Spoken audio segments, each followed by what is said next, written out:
Shalom Israel, giving all praise to Yahweh, Ba'ashem, Yahushua, Ba'ashem, Hakadash, which is the name of the Father and His beloved Son, Yahushua, which is to be, He delivers.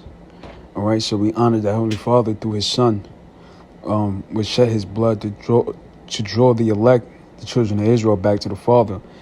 Double honors to the elders of Judgement, Ruel. Salutations to Akim out there pushing His word, truth, sincerity, risking your freedom and your life to do so. Especially more so now than ever before, because we are at the end. Let's go to precept. Second Ezra, in the book of Second Ezra, 9 verse 1. He answered me then and said, measure thou the time diligently in itself. So it's gonna tell you how to measure the time. All right, to measure something, you take a real good heed. You take a good look at it. And it says, when thou seest part of the signs pass, which I have told thee before, then thou shalt understand that is the very same time wherein the highest, the Heavenly Father, Yahweh, will begin to visit the world which He made. Now, as you can see, when the Lord visits, death follows, because right now the earth is in the hand of the wicked, under the wicked vibration, and the people of Israel is under subjection, and order is not being established on earth. So now the Lord is visiting with death and destruction. And it's going to tell you, verse 3, therefore when there shall be earthquakes and uproars of the people in the world. So it just told you, measured out the time diligently within itself. And when you see part of the signs, which I have told thee, and two of the signs that you should see is earthquakes and uproars of the people. Now, what is an earthquake? A sudden and violent shaking of the ground, sometimes causing great destruction as a result of movements within the earth's crust or volcano action. So when you see these earthquakes and uproars of the people in the world, verse 4, then thou shalt well understand that the Most High spake of those things from the days that were before thee, even from the beginning. Family, Israel, Yashala, Negroes, Latinos, and Native American, which are the biblical Israelites, those that can hear my voice, this was a sign from the beginning, a 7.8 magnitude earthquake. So I'll read a little bit of it, and we get a few scriptures on why this is happening.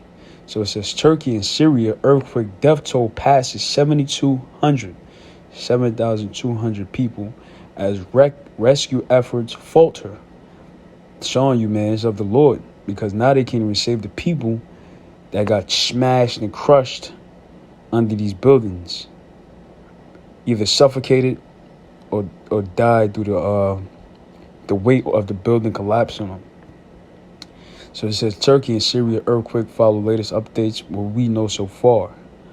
After shocks, freezing temperatures. So even if they survived it, being stuck under this rubble, under these heaps of buildings and the rocks, is freezing temperature. Meaning there's no escaping death.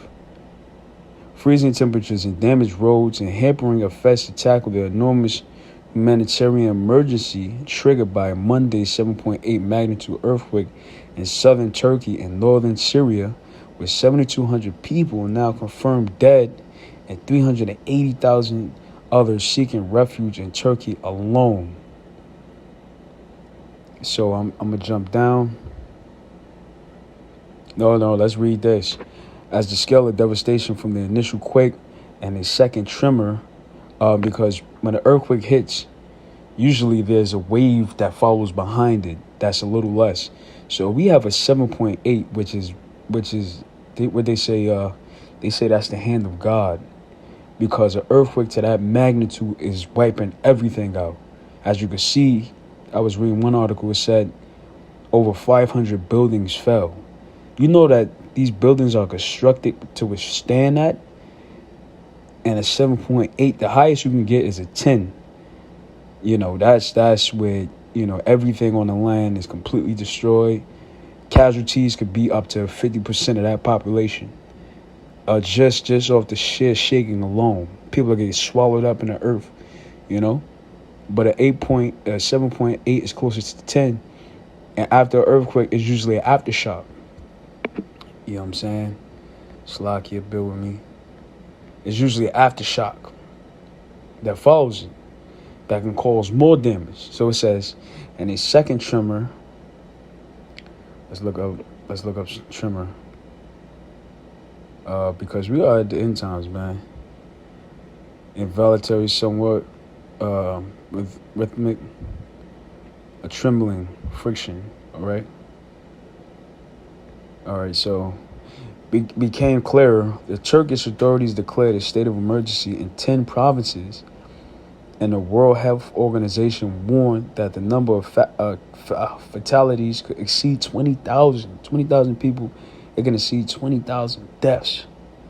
By Tuesday evening, the death toll in Turkey and Syria has passed 7,220 people.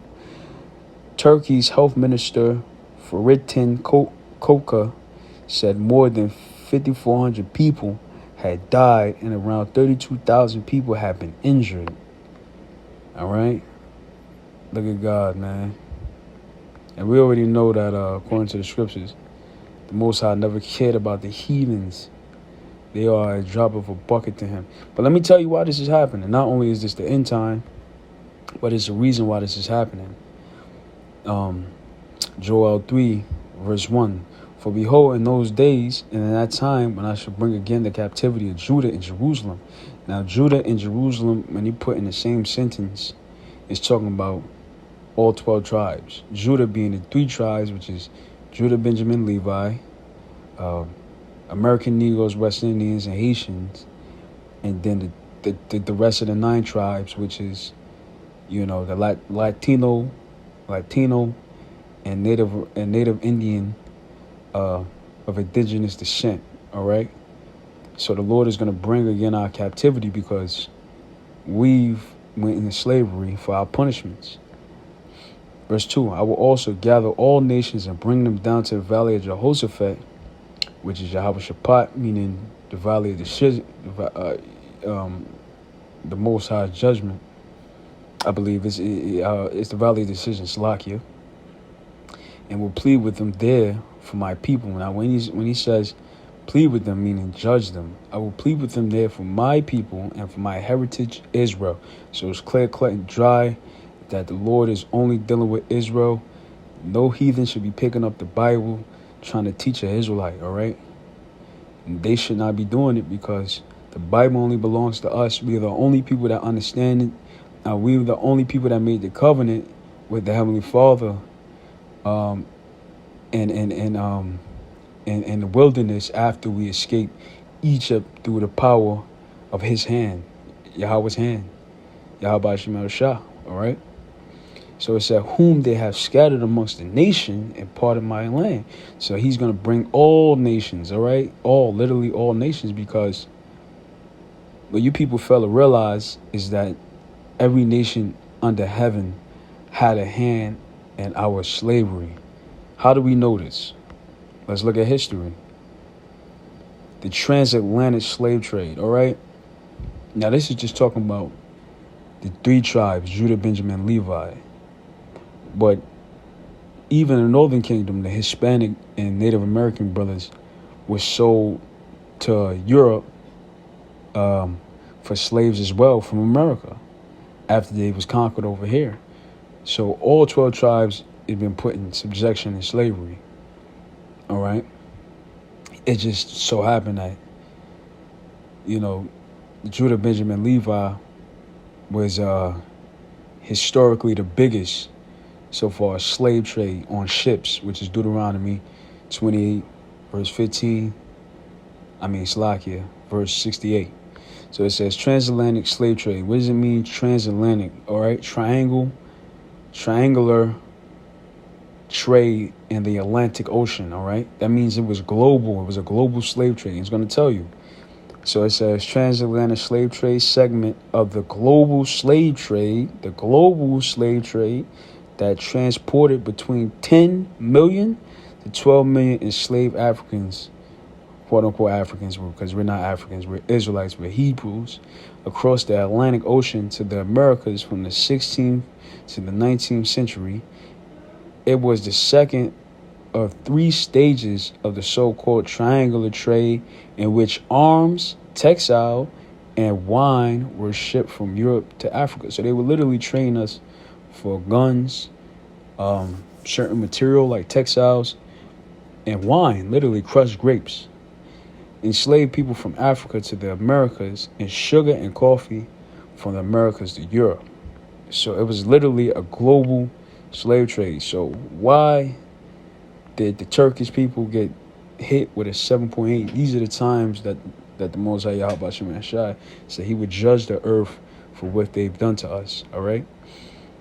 Verse 3, it said, whom they, I read verse 2 again. I will gather all nations and bring them down to the valley of Jehoshaphat, and will plead with them there for my people and for my heritage Israel, whom they have scattered amongst the nations. How they scattered us? The transatlantic slave trade, the global slave trade of our people, and parted my land, and they divide the land of the Lord by line. All right, verse 3, and they have cast lots for my people, meaning cast bets, they roll dice, they flip coins. Who's going to get this Negro? Who's going to get this Latino? And have given a boy for a harlot and sold a girl for wine that they might drink. So literally was trading girls for wine. It said, yea, and what have ye to do with me, O Tyre and Zidon, and the coast of Palestine? Turkey and Syria is on the coast of Palestine. It's within that region.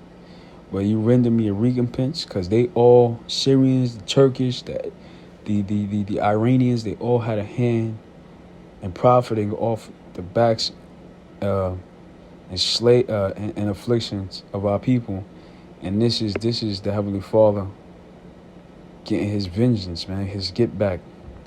So we don't know how bad, how worse it's gonna be. It's only Tuesday. This happened Monday, which was yesterday. Yesterday, the 6th of February, 2023. So it could get real bad, man. This is only the beginning, man. The Most High is starting to visit the world. So with that, I want to give all praise to Yahweh, Ba'ashem Yahushua, Ba'ashem Chakadas, the Bonds of the Elders, Judgement, 32 Akim. Until next video, Shalom.